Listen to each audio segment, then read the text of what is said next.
olvidaré aquel jueves, cuando tenía 22 años, en que decidí poner fin a mi vida. Ese día estaba sentado en la cafetería pensando en cómo iba a hacerlo y cómo iba a pasar mi último fin de semana, cuando oí a dos chicas hablando sobre el ayuno y la oración. Las interrumpí y les pregunté qué era el ayuno. Una de ellas me dijo que era algo que hacían cuando querían ayuda de Dios. Parecía algo raro, pero escuché, intrigado. Esa noche, al estar solo, me arrodillé y oré por primera vez en mi vida. Le dije a Dios que iba a ayunar, pero deseaba que Él se manifestara. Así que ayuné. Por primera vez en 8 años, no consumí drogas ni alcohol. Y un mes después, me sorprendió la llamada de un viejo amigo, a quien no había visto en 5 años. De repente, me dijo: Todd, no sé cómo decirte esto. Tenía hasta miedo de invitarte. Pero ayer sentí fuertemente que Dios quería que te llamara y te dijera que Él te necesita a su lado. Hoy.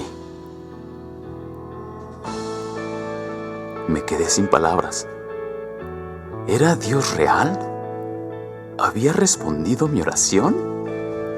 ¿Había enviado a alguien? No podía creerlo, pero lo había hecho.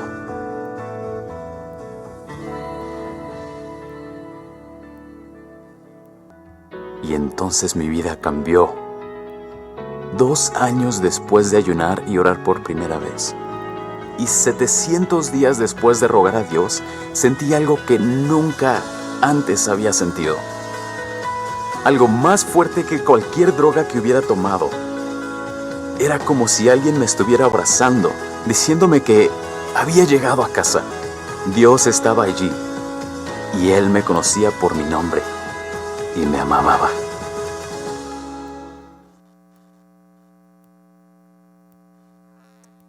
Hola, muy buenos días, tengan todos.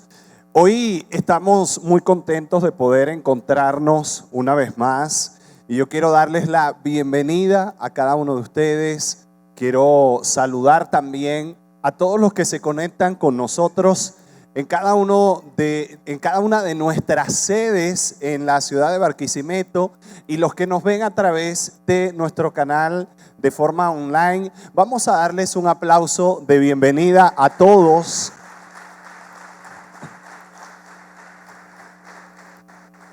Estamos a pocos días de una de las fechas más esperadas de todo el año, como es la fecha de la Navidad.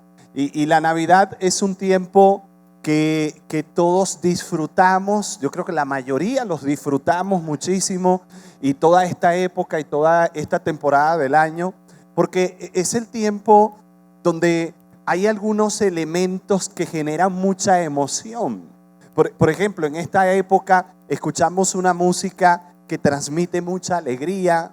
La comida que compartimos, que comemos para esta época en especial, creo que es una comida que a la mayoría nos encanta, ¿verdad? Las hallacas, el pan de jamón, la ensalada, todo eso. Pero también las luces, los colores, la decoración. Y sobre todo creo que los regalos. A ver, ¿a quién le gustan los regalos? Levanta la mano al que le gustan los regalos. Y como Navidad es una época de dar muchos regalos, aunque tú no estés cumpliendo años, probablemente vas a recibir algún regalo o vas a dar algún regalo. Es una época especial, es una época también en la que compartimos en familia. Yo no sé cómo es la tradición en tu casa, pero mi esposa y yo, cuando nos casamos, nos encontramos en ese primer diciembre, y toda pareja recién casada se enfrenta en el primer diciembre a su primer gran dilema. El gran dilema es: ¿dónde vamos a pasar el 24 y dónde vamos a pasar el 31? Ese es el dilema de toda pareja recién casada. Así que los que no están casados, vayan conversando eso desde el noviazgo. Así que nosotros lo resolvimos fácil. El 24 lo pasamos con mi familia y el 31 también. Y así se acabó el problema. No, es broma. El 24 lo pasamos con mi familia, con mis hermanos y los que ya tienen esposa y hijos. Y el 31 lo pasamos con la familia de Ilmar. Estamos allí también con su familia, con sus hermanos, con sus papás. Y en ambas noches organizamos una cena, un tiempo donde compartimos, donde comemos juntos, donde agradecemos a Dios por lo que Él nos da, donde damos gracias a Dios por la familia. Ahora, algo que me llama la atención es que aunque estamos una noche con mi familia, otra noche con la familia de ella, algo que es común en ambas cenas es que buscamos que esa noche sea una noche muy especial y que todo esté casi que perfecto. Cuidamos y decoramos la mesa como nunca lo hacemos, nos vestimos y nos arreglamos para cenar en familia como nunca lo hacemos en el año. Buscamos que la comida quede y haya quedado lo mejor posible. Y algo que sucede es que cuando estamos sentados en la mesa, yo no sé si pasa en tu familia, pero en las nuestras sí pasa, estamos ya, oramos y comenzamos a comer y comenzamos a conversar quizás sobre la comida un poquito acerca, oye, estas hallacas este año quedaron espectaculares. Y el pan de jamón, ¿dónde lo compraron? Este pan de jamón sí está suavecito, mira, tiene bastante jamón, tocineta. O el pernil, se evalúa el pernil. A ver, ¿en qué casa evalúan el pernil? Levanten la mano los que evalúan el pernil. Por lo menos hay 2 o 3 que evalúan el pernil. Lo cierto es que buscamos que todo ese tiempo sea un tiempo muy especial. Y eso es hermoso y es bonito.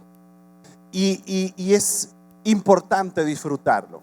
Pero algo que no podemos olvidar es de qué se trata en realidad la Navidad. Porque la Navidad, aunque se hace especial y bonita por tantos detalles que tenemos, que ya les he mencionado, pero realmente la Navidad se trata acerca no de algo, no de una comida que se comparte, no de cualquier regalo que se da. La Navidad realmente se trata acerca de una persona que vino a este mundo y que siendo perfecto llegó a un mundo lleno de imperfección. A pesar de que tú y yo tratamos y luchamos de hacer que las cosas sean perfectas, pero no siempre son perfectas. Para empezar, ninguno de nosotros somos perfectos, pero hubo alguien que vino a este mundo que sí fue perfecto y que sí vivió una vida perfecta. Y la Navidad se trata no de algo, sino de ese alguien que un día, al nacer, fue colocado en un pesebre y que años después entregó su vida por nosotros en la cruz del Calvario. Y esa persona es Cristo Jesús. Y la Navidad, realmente la Navidad se trata acerca de Jesús. Se trata acerca de Jesús. Y esto es algo que como seguidores de Dios, de Cristo, necesitamos recordarlo. Porque en estas fechas algunos pueden sentirse tristes por cosas que no tienen o que quizás no lograron alcanzar. O sentirte triste porque de pronto el panorama, el ambiente en la casa, en la familia, no es tan perfecto como tú quisieras. Pero a pesar de todo eso, hay un anuncio muy especial y es Cristo Jesús. Cristo Jesús es ese anuncio. Ahora, siempre que llegamos a la fecha de Navidad y miramos la historia bíblica, algo que miramos siempre, nos vamos a los libros que hablan acerca de Jesús y de su nacimiento, y son los evangelios. Pero siempre que buscamos en la Biblia, buscamos esa parte de la Biblia que habla acerca de Jesús, de cómo nació, de cómo lo colocaron en el pesebre, de cómo llegaron los pastores, los magos, cómo les presentaron ofrendas. Siempre los mensajes de Navidad tienen que ver con eso, o hablamos acerca de María y de las cualidades de María, una mujer que creyó, de José, de un hombre que a pesar de que no entendía lo que estaba pasando, se mantuvo confiando en Dios. Pero hoy yo quiero mostrarles una parte de esa historia que creo nunca la hemos hablado de esa forma como la voy a compartir hoy con ustedes. Probablemente la hemos leído, esa parte de la historia, pero no le hemos prestado mucha atención porque realmente no es una parte así como para sacarle mucha atención, pero hoy le vamos a colocar mucha atención. Y esto está en Mateo, capítulo 1. Mateo es uno de los 4 biógrafos de Jesús. Escribe este libro. Mateo fue también uno de los apóstoles. Saben, Mateo de profesión en su época, él era un cobrador de impuestos. Digamos, era algo así como un contador también en su época. Era una persona que se enfocaba en la precisión de los datos, en la precisión de la información. Y fue uno de los apóstoles a quien Jesús escogió para caminar con él. Y luego él escribe este libro, este evangelio, para contarnos la historia de Jesús y de su vida. Y él comienza en el capítulo 1 de este evangelio, él comienza diciendo: el siguiente es un registro de los antepasados de Jesús, el Mesías. Escucha, cuando tú ves en la Biblia 4 evangelios, tú vas a encontrar que estas 4 personas, Mateo, Marcos, Lucas y Juan, ellos cuentan la historia de Jesús. Pero la pregunta que nos hemos hecho en algún punto cuando estudiamos la Biblia en detalle: ¿por qué 4 evangelios y no 1? Y una de las razones de por qué 4 evangelios y no 1 es porque estos personajes escribieron acerca de la vida de Jesús, pero pensando exclusivamente en un grupo de personas, un destinatario específico. En el caso de Mateo, quien era judío, aunque no era muy querido por los judíos por aquello a lo que se dedicaba, pero Mateo fue impulsado, dirigido por el Espíritu de Dios para escribir este evangelio, y que este evangelio fuese dirigido a los judíos, a ese pueblo que Dios escogió desde el principio para convertirse en una nación que fuese portadora de la gloria de Dios en el mundo. Y esos judíos que estaban esperando un Mesías, que crecían, si tú hubieses sido un bebé, un niño judío, tú ibas a escuchar acerca de la promesa, del anuncio de que vendría un rey, un Mesías, un libertador, que se había anunciado desde la antigüedad y desde incluso más de 600 años antes. El profeta Isaías habló acerca del nacimiento de Jesús. Y en el momento algunos no lo entendieron, porque el profeta Isaías anunció ese nacimiento de Jesús que vendría de una virgen, y muchos quizás escucharon la profecía pero no la entendían, y ellos la conocían, pero los judíos estaban esperando a ese Mesías. Y Mateo comienza escribiéndole a los judíos para mostrarles quién es Jesús y para decirles: saben, Jesús, ese que fue crucificado, porque cuando Mateo escribe ya había sido crucificado, ese Jesús, dice, es el Mesías, descendiente de David y de Abraham. 2 grandes personas con quienes Dios hizo pacto en la antigüedad y que representaban para la historia de los judíos 2 personajes muy importantes. Y Mateo inmediatamente conecta: Jesús es el Mesías, es el descendiente de David y el descendiente de Abraham. Y hasta aquí, y de aquí en adelante, lo que vamos a ver en estos primeros versículos es el registro genealógico de Jesús, de la familia de Jesús, sus antepasados, desde Abraham hasta que él nació. Y no llama mucho la atención esto, más que datos históricos, pero hoy quiero que veamos algo importante en esto. Mateo 1:2 dice: Abraham fue el padre de Isaac. Isaac fue el padre de Jacob. Y estos son los tres patriarcas: Abraham, Isaac y Jacob. Y Jacob fue el padre de Judá y de sus hermanos. Jacob tuvo 12 hijos que se convirtieron en las 12 tribus de Israel, y el mayor de ellos fue Judá. Vamos a detenernos aquí un momento, porque yo quiero que pensemos en este primer personaje que menciona Mateo, Abraham. Y él dice Abraham, y comienza la genealogía de la familia de Jesús refiriéndose a Abraham. Y conocemos a Abraham como un hombre de fe. La Biblia lo resalta en el libro de los Hebreos y en varios pasajes en la Biblia acerca de la fe de Abraham.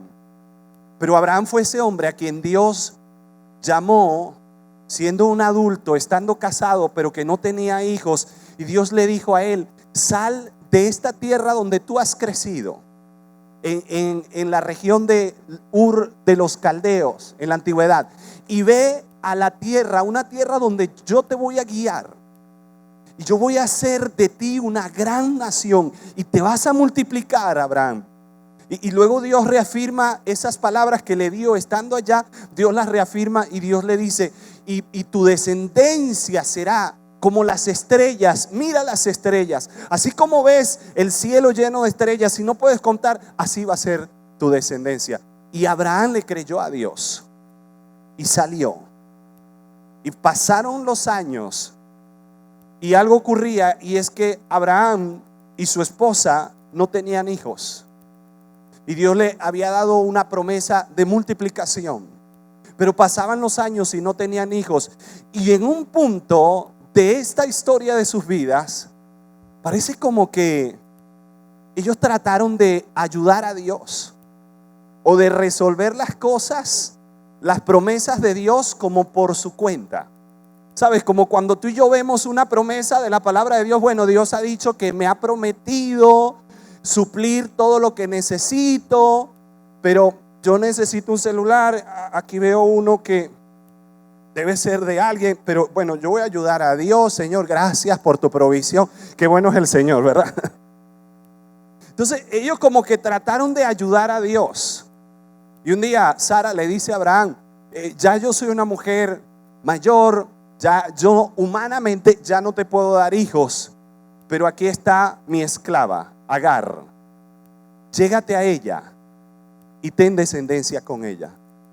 Culturalmente, voy a decirte esto, culturalmente, digamos que eso era algo que podía hacerse, pero en el plan de Dios y en el diseño de Dios, eso no era lo que Dios esperaba o tenía previsto para la promesa que Dios le había dado a Abraham. Abraham aceptó esa propuesta y de hecho, junto con Agar, la esclava de Sara, concibieron. Esa mujer concibió y le dio a Abraham ese hijo que él quería, llamado, y le pusieron por nombre Ismael. Pero un par de años después, Dios se manifiesta y visita nuevamente a Abraham y a su esposa y le dice: vengo para cumplir lo que les había prometido hacía 25 años atrás. Y llegó el momento cuando menos se esperaba, Dios cumplió su promesa. Y esa ancianita de 90 años dio a luz ese hijo que Dios les había prometido, llamado, y le pusieron por nombre Isaac. Pero pasó algo entonces, cuando la esposa de Abraham, Sara, tiene a Isaac y ella ve al hijo de su esclava, también de Abraham, ella comienza a sentirse amenazada y comienza a pensar que ese niño, al crecer, va a afectar a su hijo. Así que, llena de celos y de inseguridad, le pide a su esposo: despídela, despide a esta esclava y despide a su hijo, no los quiero cerca. Y qué terrible esto.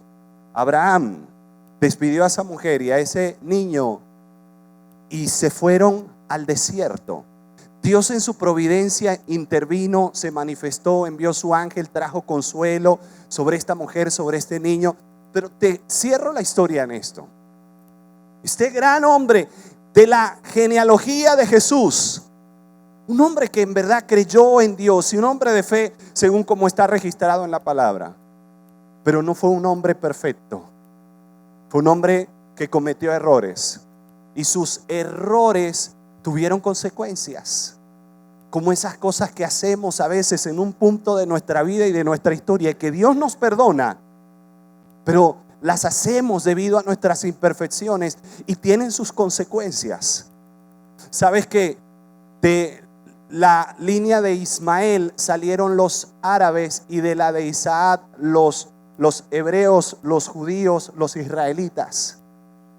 Dos naciones que históricamente hasta el día de hoy han estado en guerra. Dos naciones. Si te preguntaban, ¿dónde comenzó el problema? ¿Dónde comenzó el problema? Pero luego entonces dice Mateo, Abraham tuvo a Isaac, Isaac dio a luz a ¿quién? A Jacob. Vamos, di conmigo, Jacob. Ahora, ¿sabes? Solo escuchar el nombre Jacob, ya aquí arrancamos mal la cosa, porque es que Jacob desde que nació ya arrancó mal y su nombre significa, ¿sabes que Jacob significa usurpador? Y toda la vida de Jacob, que es este personaje en la línea genealógica de la familia de Jesús, toda la vida de Jacob estuvo caracterizada por el engaño, por la mentira. Cuando él nació, él fue gemelo con su hermano Esaú. Y desde que nació y le colocaron ese nombre, su vida se caracterizó por esto. ¿Sabes? Había una costumbre en ese momento, en esa época, cuando el padre de familia llegaba a cierta edad que ya no podía liderar la familia, él llamaba al mayor, al primero de sus hijos. Y en el caso de Jacob y Esaú, el primero fue Esaú, el primero en salir del vientre de su madre. Aunque fueron gemelos, el primogénito era Esaú. El padre de familia lo que hacía era que llamaba al primero de sus hijos y bendecía al primero de sus hijos con la bendición de la primogenitura. Lo que significaba era esto: ya yo no puedo liderar la familia. A partir de ahora, tú serás el líder principal de esta familia.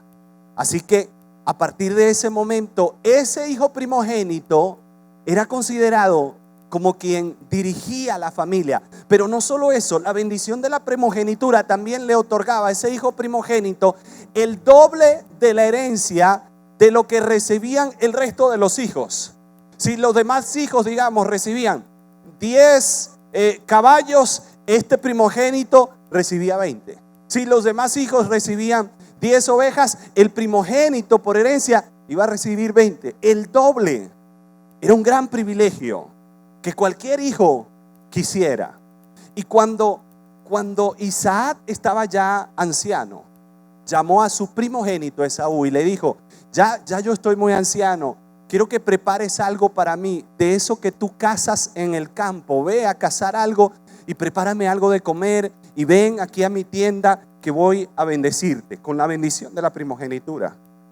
Pero cuando la mamá de Jacob y de Esaú escuchó lo que Isaac le dijo a Esaú, ella tenía preferencia por Jacob. Ella tenía preferencia por Jacob. ¿Sabes lo que significa? Eso es lo que hoy llamamos favoritismo. Favoritismo. ¿Qué pasó en esta familia? Yo sé que esto es algo muy raro, que tú nunca has visto favoritismo casi en ninguna familia, ¿no es cierto? Pero aquí sí, hubo favoritismo. Y mira lo que pasó. Ella le dice a Jacob: tu hermano fue al campo, rápido, prepara algo de lo que tenemos aquí. Y ella, la propia mamá de Jacob y de Esaú, prepararon todo para engañar a Isaac, quien ya no veía, para que él le diera la bendición, declarara la bendición sobre la vida de Jacob en lugar de Esaú. Y finalmente eso lo hicieron. Y cuando Jacob salía de la tienda, porque su papá ya lo había bendecido y había declarado que él sería ahora el que recibiría esa primogenitura, cuando Jacob salía de la tienda, Esaú venía apenas entrando con lo que le había preparado al papá y se enteró de lo que había pasado. Y dice la Biblia, lloró amargamente y juró acabar con la vida de su hermano. Y Jacob tuvo que salir huyendo para que Esaú no lo matara. Y esto trajo una consecuencia. La consecuencia fue que él nunca más volvió a ver con vida a su mamá. Porque cuando regresó 20 años después, ya su mamá había muerto. Mira qué situación familiar.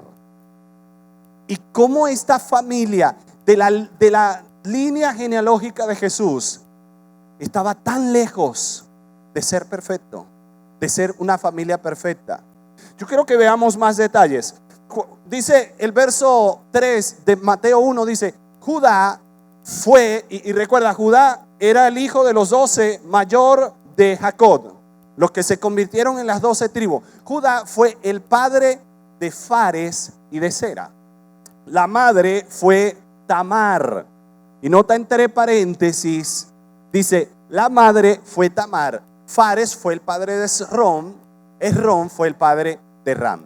Ahora, ¿por qué Mateo resalta que la mamá de Fares y de Zera, que vienen también en la línea genealógica de Jesús, fue Tamar? ¿Por qué Mateo lo resalta? Porque Judá era el mayor de los hijos de Jacob. Hubo un momento en la historia de la vida de Judá, cuando él crece, que se separa del resto de la familia. Por cierto que Judá participó con sus hermanos en vender a su hermano José. ¿Recuerdan esa historia? Cuando vendieron a José, el menor de esa familia. Judá se separa y se va a vivir a la región de los cananeos. Allí conoce una mujer, se casa, tiene 3 hijos con esa mujer. Y luego el mayor de sus hijos, al crecer y llegar el momento de casarse, les organizan la boda, es decir, le escogen la esposa como se hacía en la época. Gracias a Dios ya eso cambió. Levanten la mano y digan conmigo, gracias Señor, porque ya no nos escogen las esposas. Aunque en algunos casos no sé si eso hubiese sido mejor, ¿no? Pero bueno, a veces algunos como que era mejor escogerle y no dejarlo que escogiera solo.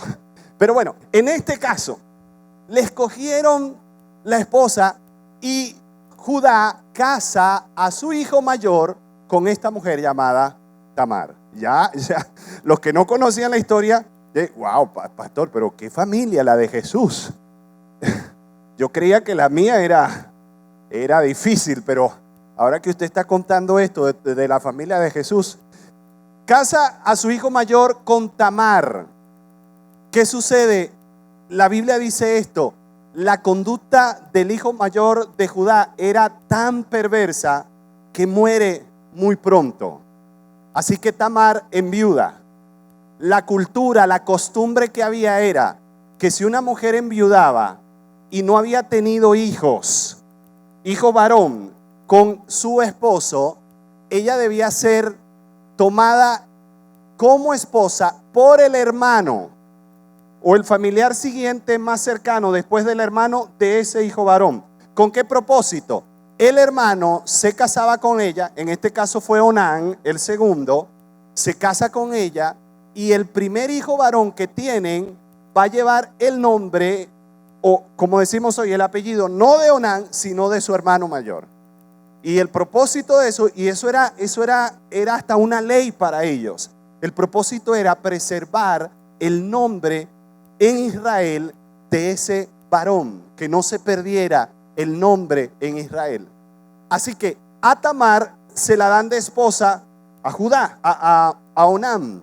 Onán, el hermano, se casa con ella, pero él no quería que ella tuviese hijos en nombre de su hermano. Y esa actitud le desagradó a Dios, y dice la Biblia que pronto también él muere, el segundo hijo de Judá. ¿Qué sucedió entonces en esa parte de la historia? Judá le dice a Tamar: regresa a la casa de tus padres. Cuando mi tercer hijo ya tenga edad para el matrimonio, te lo daré a ti como esposo. Así que ella se va confiando en esa promesa que le hace Judá. Pasan los años, el tercer hijo crece, no la llaman para darle a ella ese hijo como esposo, o ese hombre como esposo. Así que ella comienza a desesperarse.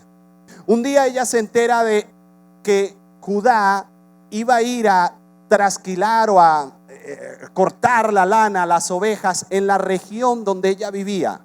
Así que ella, al saber que Judá se acercaba a esa región, se cambió de ropa, porque al ser viuda la cultura era que ella tenía que vestir de una forma que la identificaba como una mujer que había enviudado. Así que ella se quitó esa ropa y se colocó otro tipo de ropa, que en la época era la ropa que se colocaban las mujeres que estaban asociadas con la prostitución. Así que ella se colocó esa ropa con su velo, su rostro no se veía, y se ubicó en el camino por donde iba a pasar Judá. Por cierto, Judá había enviudado hacía un par de años también. Así que Judá estaba solo. Cuando vio a esta mujer en el camino, le hizo él a ella una propuesta indecente. Ella accedió a eso y quedó embarazada de estos gemelos, Fares y Zera. Y esa es la historia que hay y que está en la Biblia. Esto no me lo estoy inventando yo, esto lo puedes buscar en el Antiguo Testamento. Pero Mateo nos está dando simplemente los datos de los nombres. Y cuando tú ves en detalle esto, Judá y Tamar y su historia. Luego en el verso 5 de Mateo 1 dice: Salmón fue el padre de Booz. Su madre fue Rahab. Nuevamente resalta, fíjate, en la genealogía que nos presenta Mateo, Mateo solo menciona, aparte de María, la mamá de Jesús, solo menciona 4 mujeres. Entre ellas está Tamar y ahora Rahab. ¿Sabes que el oficio principal que desarrolló esta mujer para ganarse la vida en su tiempo también fue la prostitución? También fue la prostitución.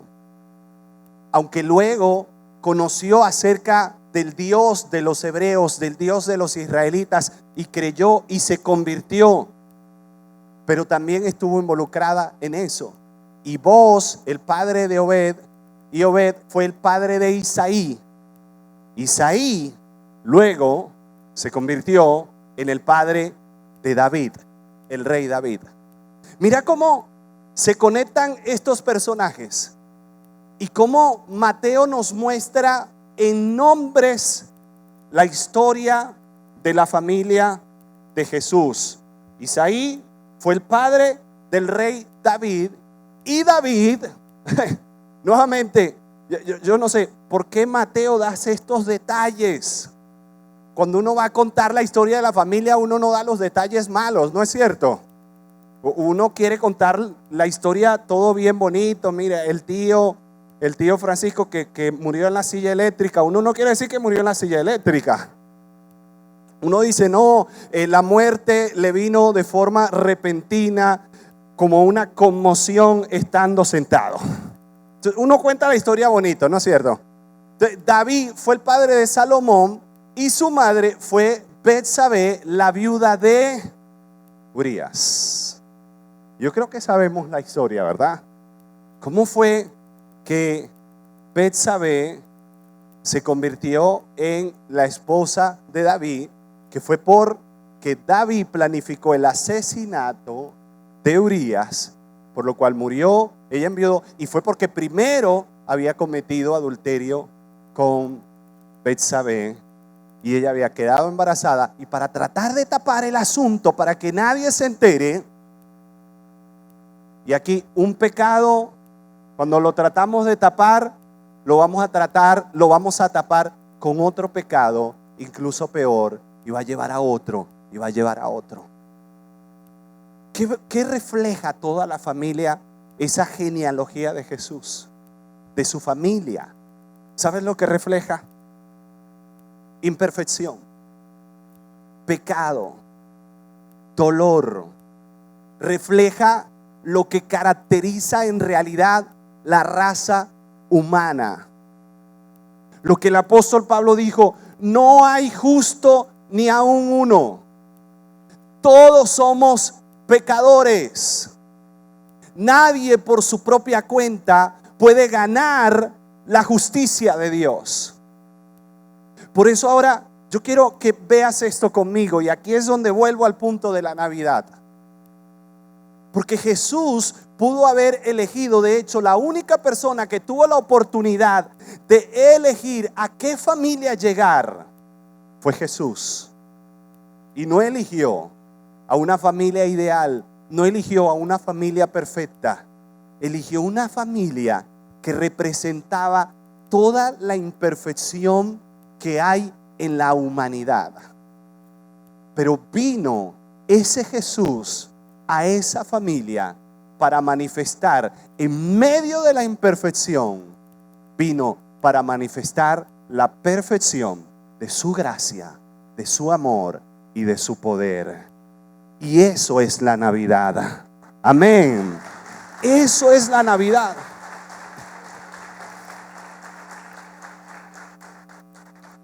Les voy a mencionar un dato curioso en esto que dice Mateo. Mateo dice en el verso 17, ya resumiendo o cerrando toda la genealogía que viene mencionando, dice: todos los que aparecen en la lista abarcan 14 generaciones desde Abraham hasta David. ¿Cuántas generaciones? 14. Luego dice 14 desde David hasta el destierro a Babilonia. ¿Cuántas generaciones pasaron? 14. Y dice, y 14 desde el destierro a Babilonia hasta el Mesías, hasta que llegó Jesús. En total, ¿cuántas generaciones pasaron? ¿Sabes? En total pasaron 42 generaciones. Hay para los judíos, y esto es un dato aparte a lo que es la fe cristiana. Para los judíos, los números tenían un significado muy particular. Por ejemplo, el número 40 era como un símbolo de transformación. Por eso hay procesos en la Biblia que tienen que ver con 40, como transformación. Es ese número. El número 7 para ellos es el símbolo de perfección. Perfección. Y el número 6 es el símbolo de imperfección. Imperfección. Por eso en el Apocalipsis, cuando se habla acerca del anticristo, se dice que el número, ¿cuál es el número que se dice que representa el anticristo? Es 666. Es el número de la imperfección. Es el número que representa la imperfección y la imperfección humana. Dios se manifestó. Y escucha, Dios manifestó su perfección en la vida de Jesús que vino a este mundo en medio de nuestras imperfecciones. Lo perfecto vino a habitar en medio de lo imperfecto para redimirnos y para transformarnos. Cuando estemos estos días preparando la Navidad y la comida y la mesa y todo eso, y compartiendo en la mesa con la familia y teniendo un tiempo de intercambio de regalos, no olvidemos el regalo y el anuncio más importante, y es que lo perfecto de Dios vino para transformarnos en lo imperfecto de lo humano.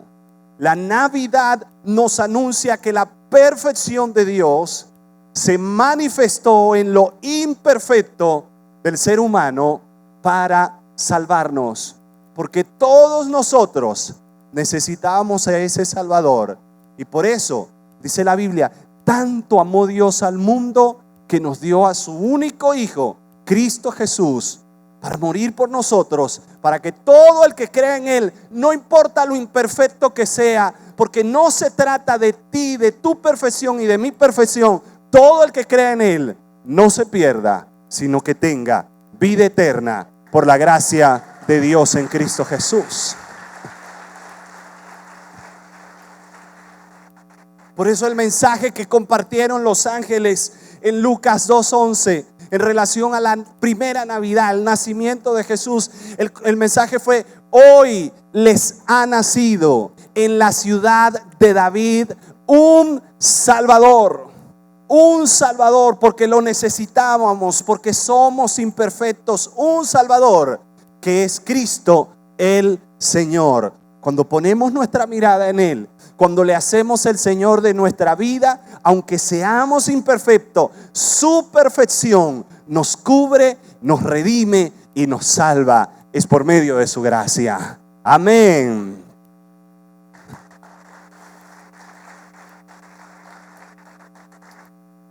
Por eso es posible que tú veas hoy tu panorama, tu propia vida, y luchas por la perfección. Y sabes, te tengo una noticia: en esta tierra y en este momento no la vamos a lograr. Nadie va a alcanzar la perfección. Dios nos conduce por el camino de la perfección, el camino donde nos va santificando, donde nos va enseñando, donde nos va corrigiendo. Pero nadie va a alcanzar ese nivel en esta tierra.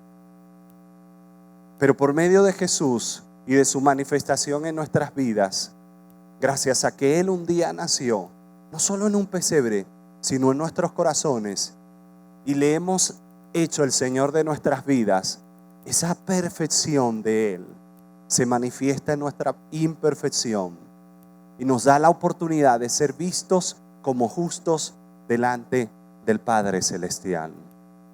Cuando te preguntes hoy, ¿será que Dios puede aceptarme a pesar de mis imperfecciones? ¿Será que Dios puede aceptarme a pesar de mis imperfecciones?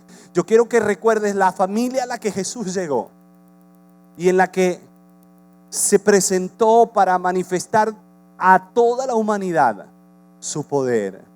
La palabra de Dios dice en 2 de Corintios 5:21, y este es uno de los versículos de la Biblia más claros acerca de todo el evangelio y del significado del evangelio y de la venida de Jesús a este mundo. Dice el apóstol Pablo: pues Dios hizo que Cristo, quien nunca pecó, a ver, di conmigo, quien nunca pecó, y significa era perfecto. No había en Él debilidades, no había en Él faltas, no había en Él fallas. Nunca pecó. Dios hizo que Él fuera la ofrenda por nuestro.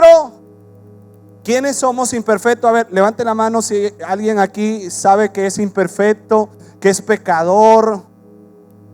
Mira a tu lado y dile a la persona que está a tu lado: es cierto, eres muy imperfecto. Y dile: es cierto, eres muy pecador. Dile: como yo. Dios hizo que Cristo, quien nunca pecó, fuera la ofrenda por nuestro pecado, para que nosotros pudiéramos estar en una relación correcta con Dios. ¿Por medio de quién? Por medio de Cristo Jesús. ¿Sabes qué significa la Navidad? Es la perfección de Dios manifestada en la imperfección para llevarnos delante del Padre como perfectos. Quien estaba en el cielo bajó del cielo a la tierra para tomarnos y presentarnos como perfectos delante del Padre de los cielos. Quien nunca pecó, para llevarnos a una relación correcta con Dios. Por eso es que hoy tú y yo podemos decirle a Él: eres mi Padre. Por eso es que tú y yo podemos tener la seguridad de que Él nos perdona. No se trata de ti o de mí, no se trata de nuestros méritos. Algunos a veces en el camino de la fe, ¿sabes? Satanás trabaja en nuestra mente. Y te lo digo porque a mí me ha pasado.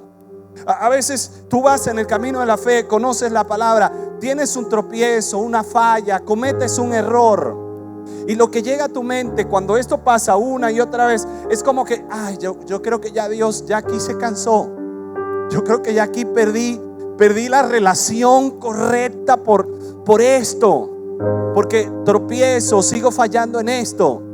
Déjame darte una noticia.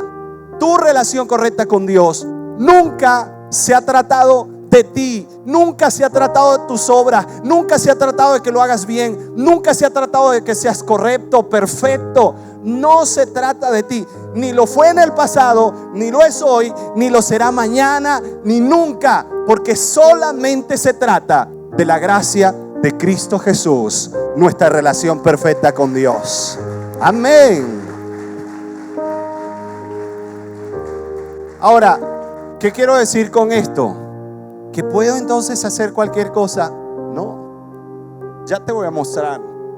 Cuando te preguntes, ¿necesito tener una familia perfecta para que Dios se manifieste en mí, en mi vida?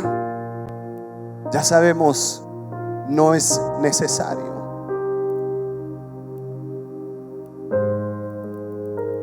Cuando te preguntes, ¿se trata de mis buenas acciones o de las buenas acciones de Cristo? ¿De qué se trata? A ver, ¿qué dirías tú? Dile al que está a tu lado, ¿de qué se trata? Dile a alguien a tu lado, dile a alguien cerca a ti. ¿Se trata de tus buenas acciones o de las buenas acciones de Cristo? ¿De qué se trata? Definitivamente de las buenas acciones de Cristo. Por eso Pablo dice en Efesios, escribiendo esta carta a los creyentes en Éfeso, Pablo les dice: Dios los salvó por su gracia cuando creyeron. Ustedes no tienen ningún mérito en eso. Es un regalo de Dios. Amén. Es un regalo de Dios.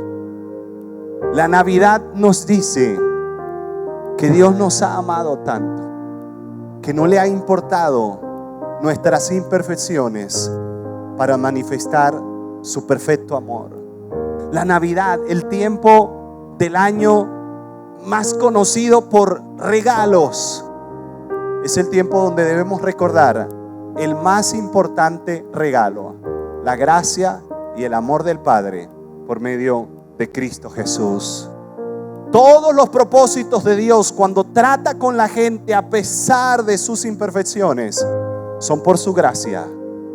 Y gracia es ese amor que tú y yo no merecemos, pero a pesar de eso Dios decide otorgarnos a nuestras vidas.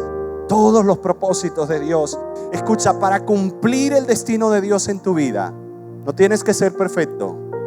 Tienes simplemente que dejar que el perfecto Jesucristo nazca y gobierne en tu vida. Cuando Él está allí, el Señor se encarga de lo demás. Él nos va a ir llevando por ese camino de la santificación, por ese camino de la perfección.